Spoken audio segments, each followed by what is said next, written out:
Թևոսյան 1-3 բնակելի համալիր, քո երազանքի բնակարանն արդեն պատրաստ է։ Գնիր բնակարան տարաժամկետ վճարման տարբերակով, վայելիր այն ամռանը։ Գնացին հարստվողները, հա։ Ես Տիկին Ավանեսյանը, դուք Facebook-ում արշավ եք ստել, փորձում եք մարդկանց ներկայացնել ապահովագրության մասին, հա, հապատետի, բայց պարզվում է ձեր հրապարակած տեսանյութերից գոնե ինձ համար պարզ դարձավ, որ փաթեթը ձեռք բերելով ամբողջ ծավալից չեն կարողանում քաղաքացիները օգտվել։ Հիմա դա որքանով է ճիշտ վճարել եւ հարկ եղած դեպքում կոնկրետ ծառայություն չստանալու։ Տեսեք, այսօր էլ ընդհանրապես ապահովագրական փաթեթները իրենք որոշակի ծառայությունների շրջանակ են ծածկում եւ որևէ համակարգ չի կարող որևէ ծառայություններ բաց չթողնել։ Մեզ համար շատ կարևոր է, որ հստակ լինի, թե որ ծառայություններն են փաթեթի մեջ ներառվելու եւ այդ ասում հանրային իրազեկման մասը մենք եւս շատ կարևորում ենք, որ ամեն ինչ լինի թափանցիկ եւ հասկանալի, որ ինչպիսին է լինելու փաթեթը եւ այդ փաթեթում ես ձեզ վստահեցնում եմ, այն հիմնական բեռը, որ այսօր մեր ժողովուրդը կրում է եւ ֆինանսապես բարդ իրավիճակի առաջ է կանգնում, երբ որ կարիք ունի վիրահատություն ունենալու, դեղորայք գնելու, այս փաթեթը այդ բազային կարիքները բավարարելու է։ Այնինչ, գիտեք, ամեն օր բժշկագիտությունը զարգանում է եւ իհարկե կլինեն ծառայություններ, որոնք որ այս ապահովագրական փաթեթից դուրս կլինեն եւ սա կլինի հենց մասնավոր ապահովագրական ընկերությունների համար կարևոր դաշտ փակելու այդ հավելյալ ցանկությունները, ծառայությունները եւ այլն եւ այլն։ Նարեկ ջան, եւ հարցին էլ ես օրինակ էի բերել, բայց կարծեմ մի փոքր շփոթություն կար, տպավորություն ստեղծեց, որ միայն այդ օրինակներն են, որ փակվելու են, դրանից դուրս բան չի փակվելու։ Ոչ, հստակ լինելու է ցանկ ծառայությունների եւ այդ ծառայությունները արդեն ներառված լինելով փաթեթի մեջ ապահովագրության կողմից փոխհատուցվելու են։ Դե գիտեք, որ աշխատանքները ընթանում են, թե ազգային ժողովում ենք ունեցել վերջին 2 շաբաթվա ընթացքում երևի 4 հանդիպում ենք ունեցել մեր ազգային ժողովի գործընկերների հետ, առաջիկայում էլ կունենանք եւս 1-2-ը եւ կառավարությունում ուրեմն արդեն այսպես նրանց հետ էլ ամբողջացնելուց հետո մեր դիտարկումն է, որ պիտի մտնի կառավարության նիստ։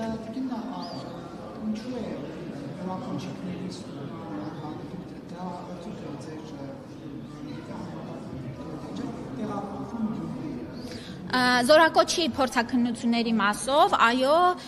2 պիլոտ ենք իրականացնում, 2 մարզերում, ուրեմն Լոռի եւ Շիրակը, փոխգործակցության սկզբունքով Գյումրու բժշկական կենտրոնի եւ Վանաձորի բժշկական կենտրոնի միասնական աշխատանքի շնորհիվ անելու ենք այնպես, որպեսզի մեր զորակոչիկները ստիպված չլինեն գալ հասնել Երևան, այստեղ օր, գումար եւ այլն հավելյալ ծախսեն եւ անցնեն համապատասխան բժշկական փորձաքննությունները։ Մենք գնահատել ենք կարողությունները, թե սարքավորումների եւ թե մասնագիտական եւ մոտեցնում ենք ծառայությունը նաեւ մեր զորակոչիկներին։ Եվ հաջող ընթացքի պարագայում այս 2 մարզի ապակենտրոնացման պարագայում նաեւ հետագայում կտեսնենք արդեն ընդհանուր ինչպիսի փոփոխություններ կիրականացնենք։ Ես կարծում եմ սա շատ կարևոր է։ Գիտեք ինչի, որտեվ շատերը անցնում են համակցված հետազոտություններ։ Պետք է առավոտ շուտ գալ, սոված լինել, մյուս հետազոտությունը մեկ այլ պահանջ է իրենից ներկայացնում եւ դրա համար մոտեցնել մարդուն իր բնակության վայրում այդ փորձաքննությունները անցնելը, ես կարծում եմ կարևոր քայլ կլինի։ Բայց իհարկե լինելու ենք խստապահանջ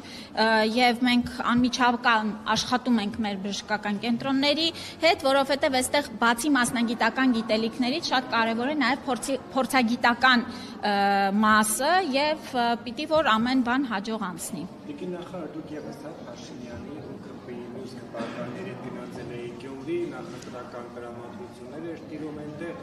Դուք այնուամենայնիվ ղեկավարում եք մի ոլորտ, որը պետք է լինի ապաքաղաքական, բայց ձեր ներկայությունը ԿՊ-ի նախընտրական ելույթներին եւ այլն ուղիղ ըստեյության ազդակ եւ ոչ չի ուժ աշխատողներին նաեւ որոշակի առումով կան նաեւ ազդակեր այդ եւ տեխնոլոգիաների կողմից որ ըստ էության ոչ հաստատությունների ներկայացուցիչներին հրավիրված է գնան եւ օրինակ Գյումրիում ընտրել իրենց սարիկին։ Վայ,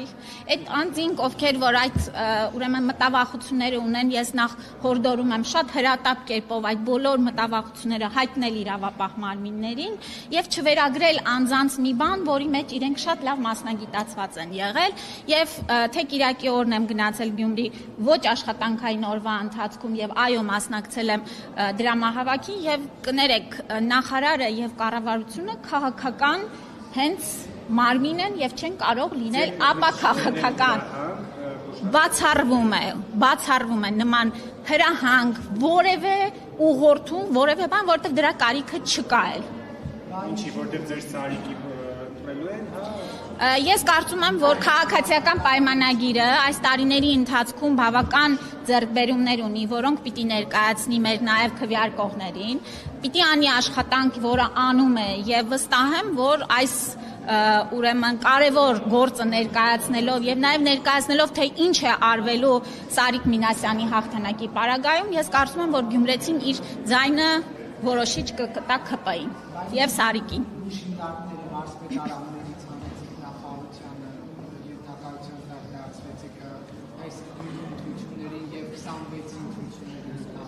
Տենարիկ ջան, եթե այդպես լինի, պիտի ասեք ինչու եք ապահովագրության մասին այսօր խոսում, որտեվ դա Գյումրու փառաքարի ընտրությունների հետ ինչ համատեքստ ունի։ Տեսեք, մենք ամեն օր ինչ-որ մի բարեփոխում անում ենք։ Իհարկե, մեր մարզերն էլ դրա շրջանակներում ունենում են որոշակի բարելավումներ եւ վստահ եմ, որ այս մարզային կենտրոնների փոխանցումն էլ առողջապահության նախարարությանը եւ շատ ավելի կարևոր կտորը կառավարման մոդելի բարեփոխումները պիտի տան իրենց արդյունքները եւ այս կենտրոնները շատ ավելի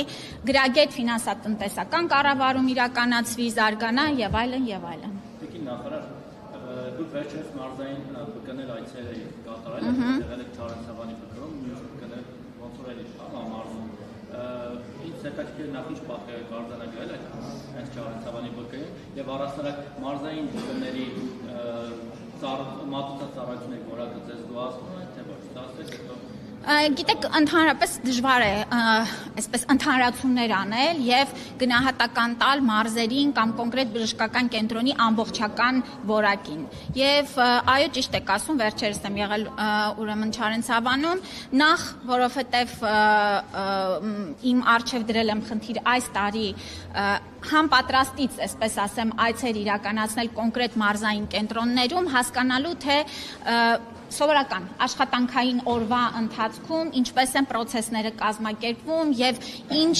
խնդիրներ կան, որոնք որ մենք այսպես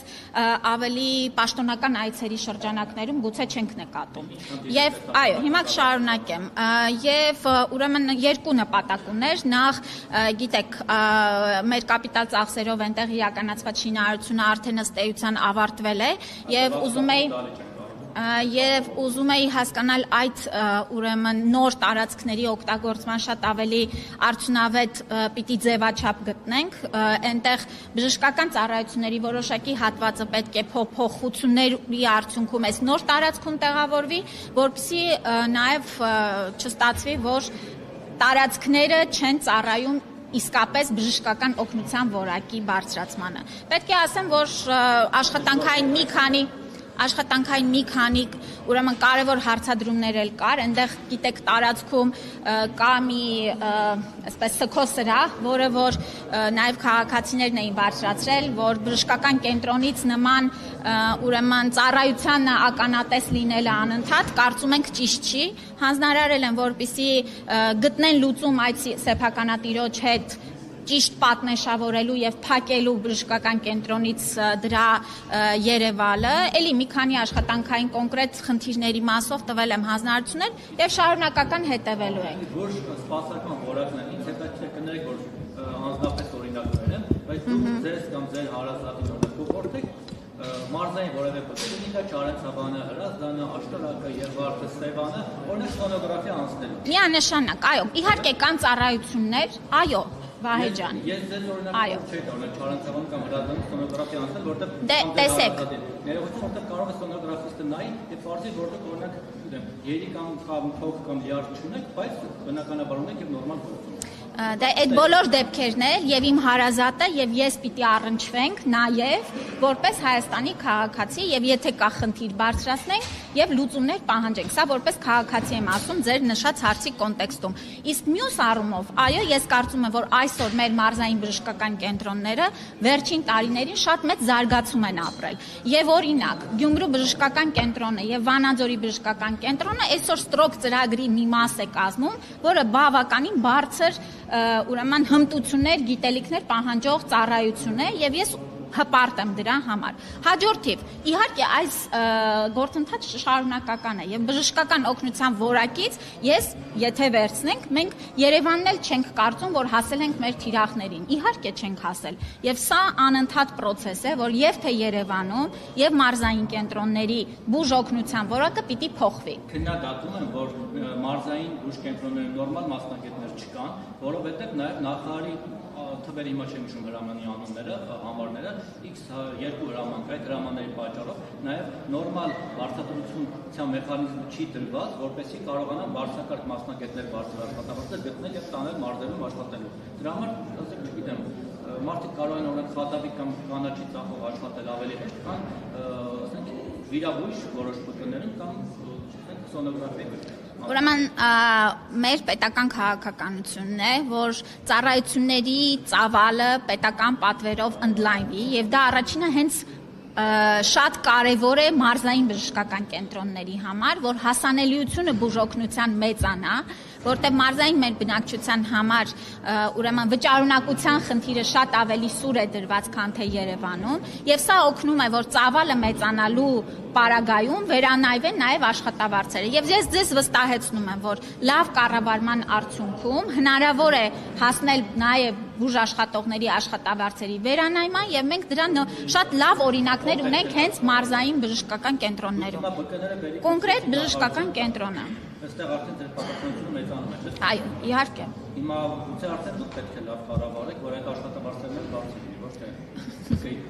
Դե հարցը անտեղին է եւ կարծում եմ հենց լավ կառավարում նկատում եք Հիվանդ Արարատյանը թե նախարարությունը։ Բա ով է կառավարում հիվանդանոցը։ Բժշկական կենտրոնը ով է կառավարում, կոնկրետ կազմակերպությունը ով է կառավարում։ Իրենք ուղղորդում են նաև նախարարությունը Իհարկե, իհարկե։ Դուք այդ հրամանները փոխում եք։ Եվ մենք էլ քաղաքականությունը